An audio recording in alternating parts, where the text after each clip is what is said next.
आज कलायत हलके के अंदर राजनीतिक तौर पर बड़ी उठापटक देखने को मिली। कल देर रात भाजपा प्रत्याशियों की सूची में कलायत हलके से पूर्व राज्य मंत्री कमलेश ढांडा को टिकट मिली थी। इसी के विरोध को देखते हुए आज कलायत के अंदर महाराणा प्रताप सामुदायिक भवन में खासतौर पर कलायत, बाता और राजौंद से आए लोगों ने एक पंचायत बुलाई, जिसमें सैकड़ों लोगों ने शिरकत की। पंचायत में भाजपा प्रत्याशी के विरोध के साथ साथ खुद का आजाद उम्मीदवार खड़ा करने को लेकर जोर दिया गया। इसके अलावा पंचायत में भाजपा से भी कई टिकटार्थी मौजूद रहे, वहीं बाकी पार्टियों के नुमाइंदे भी पंचायत में पहुंचे थे।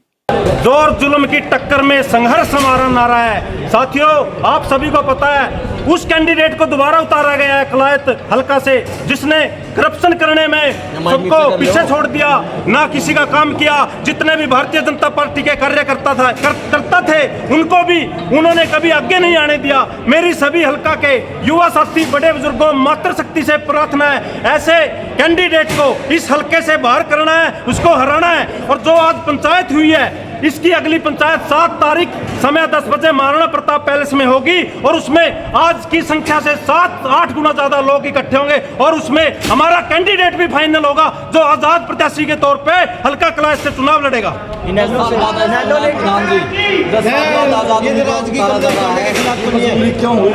कैसे चयन होगा उम्मीदवार का?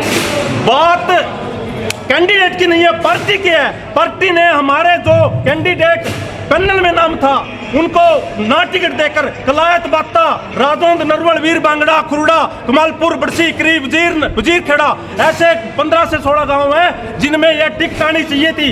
इन गांवों को नकार दिया।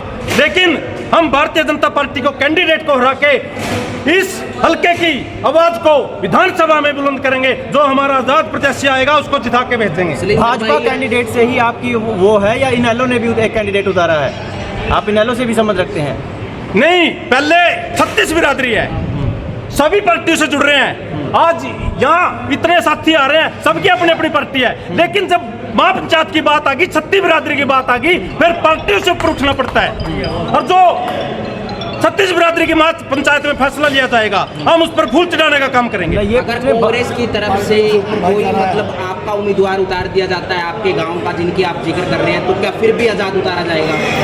ये फैसला जो बड़ी पंचायत है 7 तारीख को, अगर उससे पहले आता है तो पंचायत में फैसला लिया जाएगा। हम यहाँ कोई फैसला नहीं ले सकते।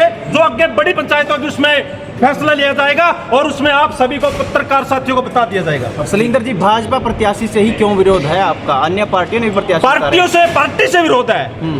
इस पार्टी ने उतारा है। अगर पार्टी ने उतार दी, इसकी क्या औकात थी? इतने एलिगेशन लगने के बाद, इतने करप्शन के आरोप लगने के बाद, CID रिपोर्ट में बैकफुट पे जाने के बाद भी उसको टिकट दे दी गई। ऐसा क्या है उसके अंदर? उसने एक भी काम नहीं किया 5 सालों में। अगर पार्टी से नाराजगी है तो दूसरी पार्टियों के उम्मीदवार हैं तो उनको समर्थन क्यों नहीं किया जा रहा? आप भाईचारा निर्णय करेगा। हाँ, ये इसमें जो बड़ी पंचायत होगी उसमें भाईचारा जो निर्णय लेगा 36 बिरादरी का, हम तो उसके साथ हैं। ये जो फैसला कलायत के जो सम्मानित बुजुर्ग हैं, उन्होंने ये फैसला लिया है कि भाई कलायत की अनदेखी हुई है। तो पार्टी, हम भी बीजेपी से बिलोंग करते हैं, तो पार्टी एक बाद की बात है। सबसे पहले अपना गांव है, अपना घर है, तो हमें भी अपने घर के साथ लग के चलना पड़ेगा। जो फैसला लेंगे उसके साथ वो सबको मान्य होगा। आगामी महापंचायत का आगामी समय क्या रहने वाला है? आगे की जो महापंचायत जो रखी है, 7 तारीख की रखी है, 7 को पूरी सर्व जातीय पंचायत पूरे हल्के की कलायत, इसी में अपना महाराणा पैलेस में टाइम क्या सुबह 10 बजे का रखा है। और जितने लोग आज इकट्ठे हुए, इससे कम कई गुना, 5 या 7 गुना लोग यहाँ इकट्ठे होंगे, ताकि हम अपना नुमाइंदा चुन सके और आवाज़ अपनी बुलंद करें। आज कलायत, बाता, राजौंद अनेक गाँव इकट्ठे होते, अगर कांग्रेस से राजौंद से सतविंद्र राणा आ सकता है तो फिर भी पंचायत होगी? बिल्कुल, कोई भी आए, चाहे महापंचायत का मतलब महापंचायत तो ये गांव की सारी सामूहिक होगी ना, किसी भी जाति का ये कोई मुद्दा नहीं है, किसी जाति का कोई भी आए। देखिए, जो आज ये पंचायत हुई है, ये सभी बिरादरी की पंचायत है और ये एक छोटे से बुलावे पे आज सुबह ही लोगों को मैसेज किया था और छोटे से बुलावे पे हज़ारों लोग यहाँ इकट्ठे हो गए। क्योंकि आज तक चाहे वो किसी भी पार्टी का रहा है, उन्होंने सिर्फ और सिर्फ कलायत का शोषण करने का काम किया है, कलायत की आवाज़ को हमेशा दबाया है। और आज कलैत की 36 बिरादरी जो जागृत हुई है, उन्होंने देखा कि भाई कभी तो हमने अपने अधिकारों के लिए लड़ना पड़ेगा, कभी तो अपने अधिकारों के लिए आगे आना पड़ेगा, क्योंकि हमारे को तो सिर्फ और सिर्फ वोट डालने के लिए माना गया कि भाई ये तो अपने आप किसी को भी उतार दो और वोट दे देंगे और आप जीत जाओगे। लेकिन अब हमारा समाज जो है 36 बिरादरी का जागरूक हो चुका है, वो इन पार्टी को बहकावे में ना के, और हमारी जो 7 तारीख को महापंचायत होगी उसमें एक बड़ा निर्णय लेने जा रहा है, और वो जो भी निर्णय लेगा उस पर हम फूल चढ़ाएंगे। भाजपा को बाय बाय कर दिया है संजीव राणा ने। देखिए, ये डिसीजन हम परसों को सारा का सारा समाज 36 बिरादरी जो भी हमारे को आदेश देवेगी, हम 36 बिरादरी के साथ हैं, और 36 बिरादरी जिसको भी वहाँ से प्रत्याशी बढ़ा के भेजेगी, हम तन मन और धन से उसकी सहायता करेंगे और उसके साथ चुनाव प्रचार में लगेंगे। संजीव राणा जी, लगातार ये कहा जा रहा था आपकी तरफ से कि टिकट मेरी है, वो टिकट कट क्यों गई फिर अब? और मैं यही तो बता रहा हूँ, तो मैं यही तो कह रहा हूँ, जिस प्रत्याशी को यहाँ टिकट मिली है उसका एक भी सर्वे मुझे कोई ये दिखा दे कि वो सर्वे में कहीं भी अव्वल है, हमारे से कहीं भी ज़्यादा अव्वल है, तो हम राजनीति भी छोड़ देंगे। उसका तो इतना विरोध जिसका हो हल्के में, कोई 36 बिरादरी में उसको बढ़ने नहीं दे रहा, कोई आप राजौन जाओ कहीं भी जाओ उसको लोग भगाने का काम कर रहे हैं, कलैत में भगाने का काम कर रहे हैं। कलैत में यहाँ 10 महीने आंदोलन चला, 10 महीने आंदोलन चला, उसने कभी यहाँ के शुद्ध लग दी हमारी। तो हम लोग ऐसे नेता को कैसे एक्सेप्ट करेंगे जिसने कलैत हल्के की ईंट सीट बजाने का काम किया है? क्योंकि विकास तो अगर भारतीय जनता पार्टी में अगर कलैत हल्के का विकास हुआ है तो जो 2014 से 19 तक हो लिया, 19 से 24 तक तो सिर्फ और सिर्फ पिछली खिड़की से अपना घर भरने का काम हुआ है। और ये पूरा हल्का कह रहा है, ना कि संजीव राणा कह रहा है। आप कहीं भी जाओगे, आप सब मीडिया के साथी हो, आप सबको पता है, आप सभी टीवी में चलाते हो, लोगों की आवाज़ बन के आप बताते हो।